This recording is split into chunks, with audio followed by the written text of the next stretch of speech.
Have you been playing this afternoon? Have you had a kickabout? Because what are you doing at Soccer? Because you're on the team management. Yeah, so, the last few years I've been here as assistant coach because I know the system, and when there's new coaches coming in like Pochettino, they don't really understand the rules and stuff. So here to help them do that, and also play a little bit of part as well. So last year I was on the assistant manager, and then I ended up playing the second half. So that possibly could be the case, because I'm looking at England here, and I've seen a few lads are still sharp. You've seen JD, he looks sharp. Wilshire's just retired, hasn't he? Doss still fit. Gary Cahill. So I think this is probably the toughest one we've had for the last few years. We won a couple of years ago and Benty played. That didn't really count. No, I can't. Do you know what, Keane? It's funny because I think the last time England won was when I played in 2018, right? That's right, yeah. But it does look like, because you lot have given them such a hiding over the years, that they've drafted in. Because as you said, Dawes, Cahill, Defoe looks sharp as they come. Jack Wilshere. I mean, it's going to be a tasty one. I am a little bit worried, to be honest with you. So, of course, they're doing everything they can to make England win. That's clear. But we'll have a few. We have Patrice is fit, isn't he? Mm-hmm. Fletcher is fit. If I play, I'm fit enough. Carlos usually plays. We usually plays about 10-15 minutes. So Totti, I'm not too sure what he's going to be like. So what a great sentence to say. I know. And the celebs, their celebs look good as well. But we've got a few. We've got a really few good players. Huh? Usain Bolt. I've heard the first yard isn't in his head. Bad him, is he? No, Usain is good. Usain is good. I think he scored last year or the year before, did he? Last year maybe. Yeah, Usain's good. Noah Becker's very good. Really good player. They have Tom Grennan, who's very good. He jumped ship. He was with us at the start and then moved off to England. Yeah, very good player. So it's going to be. I think it's going to be tough for us this year, but you never know. Let's talk about Leeds and some of your old clubs. We'll talk about Leeds and West Ham. You're on loan at West Ham, and we'll talk about Spurs as well. Let's start with Leeds. You were with Big Sam at the end. What was that like? Well, you got 4 games to turn around. Almost the impossible job, right? Yes, yeah. We knew it was going to be difficult. Of course, we just had to go in and almost be like cheerleaders, feel like, and try and, because the place was flat, try and lift the spirits a little bit.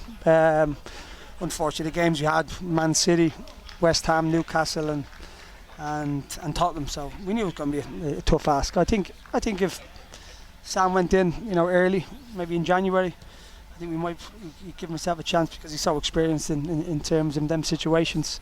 It's just a shame that he wasn't in there before, but it is a fantastic club, and I really hope that he can bounce back. It looked like the players really bought into what you got, even though it was a short space of time. You can quite clearly see there was a change when you guys came in. There was a big change. I mean, did you sense that as soon as you walked in the door with the Leeds players? Yeah, it was tough for us, Benty, because we obviously didn't know what happened before, but we were speaking to a lot of the staff, and they were saying, the lads were very low, and confidence, of course, is low, because when you're down there, it's never nice. So, but when we went in, we tried to lift the spirits. Carl Robinson is very good, as you know. He's very lively. Sam was Sam, typical brilliant players. Really bought into him, really loved him. So it was, as I said, we were just trying to go in there, trying to get the spirits up, because I said it was very low. So we had no complaints in terms of that. Of course, we wish the results were a little bit better, but we couldn't ask any more from the players, to be honest with you. I think, as I said, I wish Big Sam was probably in there a little bit earlier. I know he's announced that, of course, he's left Leeds. We know that. Do you think he's still got what it takes to manage in the Premier League?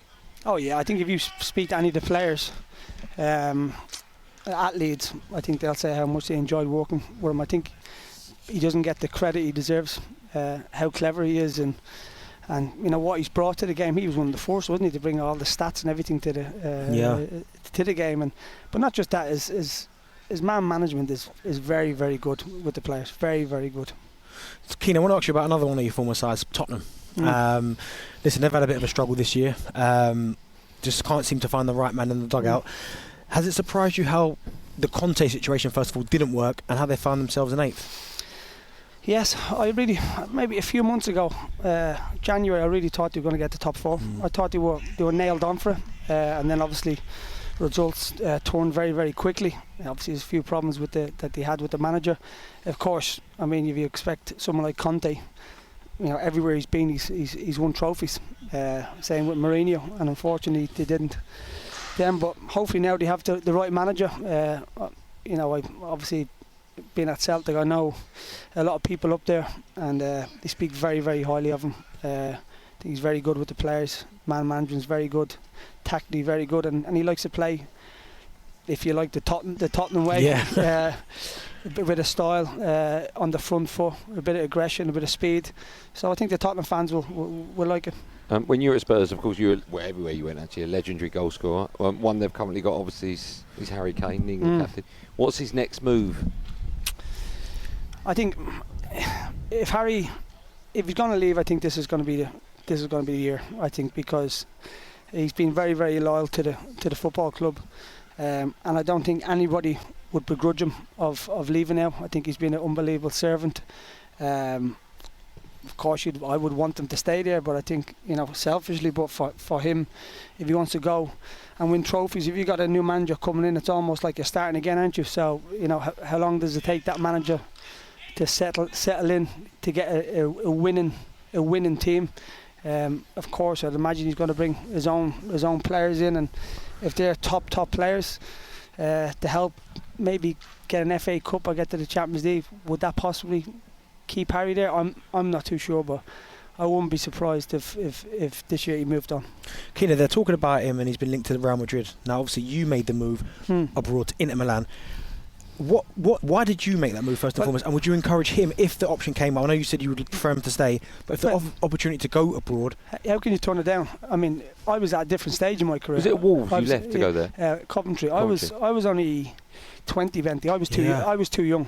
If I could do it again, I wish I went a little bit, a few years later with a bit more experience.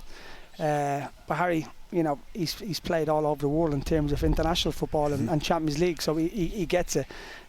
He's way more experienced than I was. So if he did go, he's at a stage in his life and his career where would be no problem to him settle in. And of course, he's an established player. I was an established player, but I wasn't established player on the world stage at that time.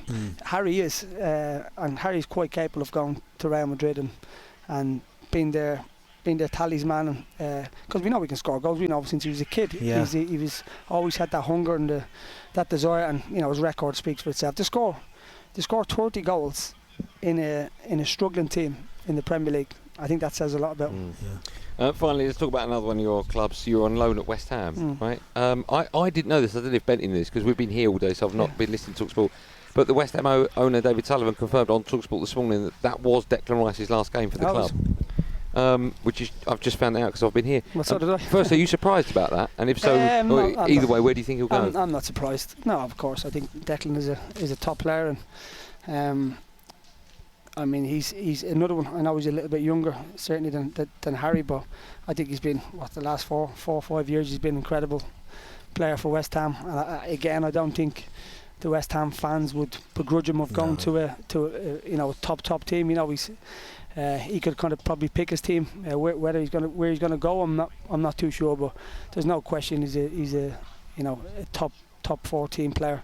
His attributes, how good he is on the ball, and how I like how he's improved in the last year. How powerful he is. He's starting to get forward a lot more. He looks a strong runner. But so if someone gets him, he'd be very, very lucky. And as I said, I don't think the West Ham fans will begrudge him. I know Danny Dyer's coming on after, so he probably won't be too happy with me saying that, but I think he would admit it himself that he's been a good servant to the football club.